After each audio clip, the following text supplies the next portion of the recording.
Il est tout à fait raisonnable de penser que le futur existe déjà. Et donc moi, ce que j'essaie d'expliquer durant mes conférences et dans mes livres, c'est que ce n'est pas parce que le futur existe déjà qu'on n'aurait pas de libre arbitre. Parce que le futur peut très bien être déjà réalisé, mais être constamment en train de changer. Alors dans cette vidéo, on va essayer de parler du destin et plus précisément de comment appeler à nous un certain futur, une version de nous-mêmes qu'on voudrait réussir à vivre dans cette vie maintenant.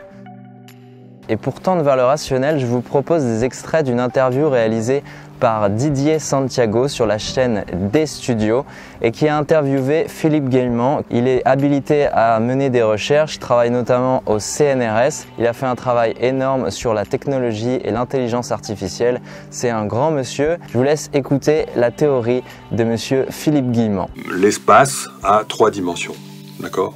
La longueur, la largeur et la hauteur, d'accord ? Si on veut définir un point dans l'espace, on a besoin de 3 dimensions indépendantes. Et on rajoute le temps, ce qui fait une 4e dimension. C'est ça. Si on était dans une réalité parfaitement déterministe, selon le principe de Laplace, selon le déterminisme laplacien, il suffit de connaître 4 coordonnées, 3 de position et 1 de temps, pour définir une ligne temporelle. C'est-à-dire pour définir parfaitement la vie d'un individu puisqu'il suffit de connaître ses conditions initiales. La condition pour arriver à faire ces calculs est que le futur doit être réalisé de façon unique parce que si jamais il ne l'était pas, tu perds le fil. D'ailleurs, c'est le cas de le dire parce qu'il y a bel et bien un fil.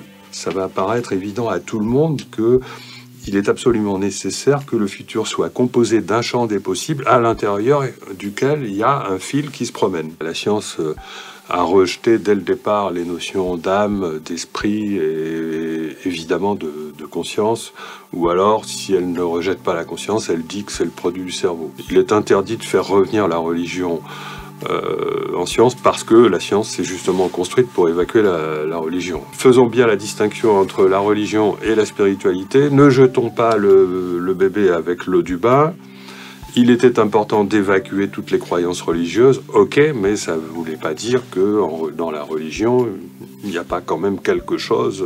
Ce que je vous invite à faire lorsque vous écoutez les paroles de Philippe Guillemant, c'est simplement d'admettre que ce monsieur essaie de faire et de construire un pont entre la spiritualité et la science. Et comme on parle du destin, on parle de quelque chose qui est perçu de façon intuitive par tout le monde. La spiritualité contient... ce que nous avons véritablement d'humain et qui se distingue de la matière, c'est-à-dire que nous ne sommes pas des machines. Voilà. Si nous ne sommes pas des machines, ça veut dire qu'il y a autre chose, et cette autre chose est décrite par la spiritualité. D'accord ? Et aujourd'hui, la physique nous permet de comprendre, de voir que effectivement il y a autre chose. On a aujourd'hui plein de raisons de penser que la conscience joue un rôle dans la réalité. Voilà, donc il faudrait peut-être quand même essayer de mettre des gens sérieux sur ce problème-là. Philippe Guillemant propose une interprétation sous forme mathématique de ce que pourrait être la destinée.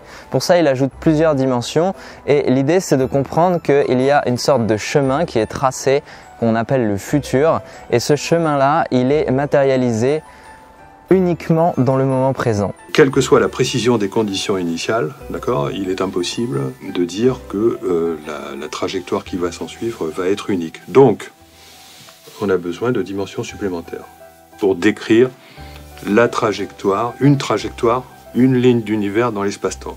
Le présent joue le rôle de ce choix du chemin. La conscience, nous sommes nous-mêmes dans le présent en train de choisir ce chemin que nous prenons.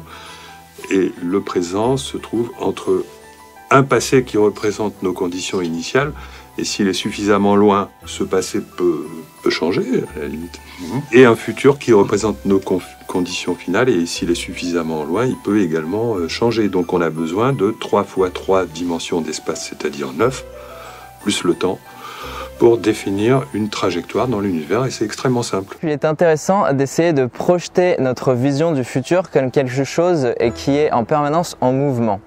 Comme si les potentialités de toutes les versions de nous qui existent dans le futur ne sont pas figées, mais elles existent dans différentes versions. Ces différentes versions, à mesure qu'on se rapproche du présent, elles vont se densifier pour ne laisser place qu'à moindre chemin. C'est-à-dire que s'il y a 30 versions de moi dans 10 ans, eh bien plus je vais me rapprocher du moment présent, c'est-à-dire dans 10 ans, moins il y aura de versions possibles en fonction de l'ensemble des choix que j'aurai fait dans mon quotidien. Donc plus le futur se rapproche du présent, moins les possibilités sont grandes.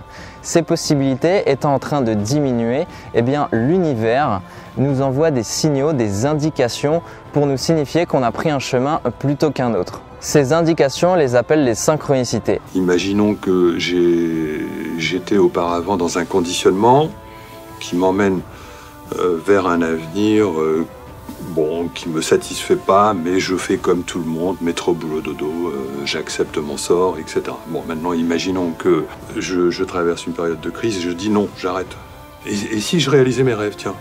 Et ça me paraît impossible, mais alors, je suis quand même pris par une espèce de joie qui me dit mais oui, mais quand même, là, tu n'es plus obligé de faire ça parce que tu as décidé que jamais plus tu ferais ça. Je te mets à rêver d'une autre vie, d'accord? Et à ce moment-là, il n'y a plus rien qui te relie à ton ancien futur, et il y a quelque chose qui est en train de te relier à ton nouveau futur, mais qui n'est pas défini. Tu as fortement diminué la probabilité d'aller vers ton ancien futur, puisque tu as dit non.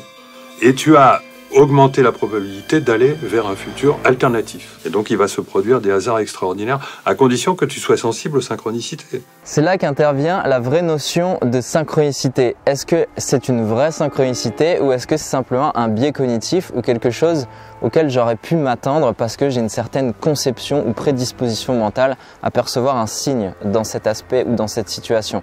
Là, l'idée, ça va juste être d'essayer de faire preuve de discernement quand vous avez un signe. Souvent, ce qu'on appelle une vraie synchronicité, c'est quelque chose de totalement inattendu, quelque chose qui est véritablement improbable et qui ne peut avoir de sens que pour vous, c'est-à-dire qui est totalement subjectif et qui ne renvoie un signal qu'à votre perception de votre réalité en fonction de votre intention et de vos émotions sur le moment présent. C'est pour ça qu'on revient à la pratique de la méditation, parce que si vous êtes capable de développer un état d'être dans lequel vous allez être réellement présent, vous allez pouvoir mieux discerner les signes que vous envoie l'univers. Ça veut dire que les emmerdements étranges sont des bonnes nouvelles. C'est une oscillation, on va dire, des probabilités qui font que paf, ah ben voilà, tu as un emmerdement qui te ramène à la raison, à la voie habituelle, d'accord? Donc, les emmerdements étranges, pour lesquels il est certain qu'on n'est pas responsable, sont des signes que nous sommes sur la bonne voie. Et c'est là que vous allez faire face à ce qu'on appelle la résistance du futur, parce qu'il peut y avoir des synchronicités positives qui vont vous amener vers votre chemin, qui vont être des accélérateurs, qui vont vous stimuler et qui vont vous faire gagner du temps pour que le potentiel de votre autre futur que vous ne voulez plus puisse disparaître.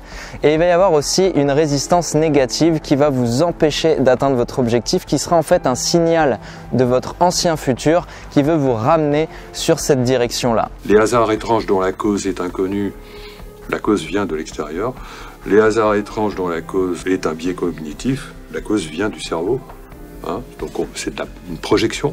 On s'illusionne soi-même. Ensuite, il y a deux autres sortes de hasards étranges. Il y a les hasards étranges qui sont réellement acausales, la résistance de l'ancien futur, donc en général, ce sont des emmerdements, et un pont vers un nouveau futur, et dans ce cas-là, au contraire, c'est de la chance. Voilà, donc 4 sortes de hasards. Donc si vous vous trouvez dans une situation où vous êtes en train de mettre en place des changements, vous avez envie de faire des changements, vous avez l'impression que vous êtes rappelé par des doutes, vous êtes rappelé par votre chemin de votre autre destination, dites-vous simplement que c'est normal, qu'il suffit simplement de maintenir le cap, de continuer à faire des actions, de continuer à projeter votre intention. C'est seulement par force de persuasion, par force de conviction et par la multiplicité des actions que vous allez faire que vous allez vraiment réussir à appeler la version de vous que vous voulez vraiment incarner maintenant. Si tu n'es pas sensible au fait que, tiens, il se passe quelque chose de bizarre là, il faut que j'y aille, il faut que j'aille voir. Si tu n'es pas sensible à ça, le futur ne peut pas te créer cette alternative puisque tu n'y es pas sensible. Faites preuve de discernement quant aux synchronicités. Ne voyez pas des synchronicités partout. Il n'y a pas des synchronicités partout. Les synchronicités sont vraiment des carrefours à des moments de vie précis qui ont pour objectif de vous renvoyer un signal fort, un signal de conviction qui vous ramène soit vers un potentiel de futur qui n'est plus le futur que vous voulez, soit un potentiel de futur qui est le futur que vous voulez. La probabilité de l'ancien futur qui commence à diminuer là, celle du nouveau futur, bon ben c'est pas bien certain parce que ton état d'esprit, tes états de conscience, ils sont pas forcément clairs pour aller vers cette nouvelle voie, donc ça bouge. Et donc comme ça bouge, ça crée une instabilité qui crée des ponts de l'ancien futur vers le présent. C'est juste un jeu de probabilité à l'intérieur d'un futur qui change. Et enfin, gardez en tête une dernière chose, l'univers est là pour vous. L'univers est là pour créer les versions de vous que vous aspirez à être. Donc essayez de faire en sorte de vraiment avoir cette foi en l'univers, cette confiance en vous, mais cette confiance aussi en la réalité, en cette chose magnifique qui fait que la vie peut exister telle qu'elle est. Le fait que l'univers conspire à réaliser nos rêves, ce n'est ni plus ni moins que de la physique. D'accord ? Il faut que les physiciens s'emparent de cette réalité-là. Voilà les masters, j'espère que cette vidéo avec Philippe Guillemant a été intéressante pour vous. J'espère que par ce biais-là, vous allez pouvoir construire une autre image mentale de ce que peut être le destin et essayer d'utiliser ce nouvel outil de compréhension pour appeler à vous ce que vous voulez vraiment devenir. Si vous me découvrez par l'intermédiaire de cette vidéo, je tiens une chaîne qui s'appelle Damien Maillard dans laquelle je parle de méditation et plus précisément comment transformer la pratique de la méditation en un jeu. Voilà, si cette vidéo vous a plu, vous pouvez laisser un petit pouce bleu vers le haut, ça fait toujours plaisir. Si vous avez des questions, vous pouvez laisser un commentaire. Si ça n'est pas déjà fait, vous pouvez vous abonner.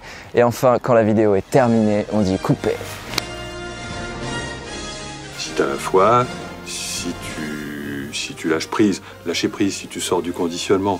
Parce que tu pourrais peut-être y aller, mais si tu es conditionné à dire « Ah non, je vais pas par là, c'est pas moi ça », tu vas pas y aller.